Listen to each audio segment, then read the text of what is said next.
Moi, mä oon Jakolan Timo CTAlta ja tänä vuonna me ollaan panostettu meidän työohjauksen kehittämiseen. Me otettiin mukaan myös ulkopuolista apua, että saadaan mahdollisimman hyvä lopputulos aikaiseksi. Jos prosessit ei ole kunnossa, nyt työnteko viivästyy, töitä ei tehdä tehokkaasti, viestintä ontuu ja pahimmassa tapauksessa tehdään ihan vääriä asioita. Kehittämisprojekti toi mukana ihan konkreettisia muutoksia arkeen ja työn suunnitteluun. Muutettiin 2 viikon työsprinteistä 1 viikkoon. Sitten kehitettiin sellainen järjestelmä yhdessä, että voidaan ennustaa ja suunnitella paremmin meidän työkuormat tulevalle sprintille. Sitten me purettiin tiimit uusiksi. Aiemmin me oltiin ryhmitytty palveluiden ympärille, nyt me ollaan ryhmitytty asiakkuuksien ympärille.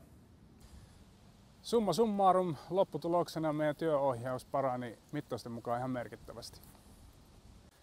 Tänä vuonna juhlitaan CTAn 10-vuotista taivalta.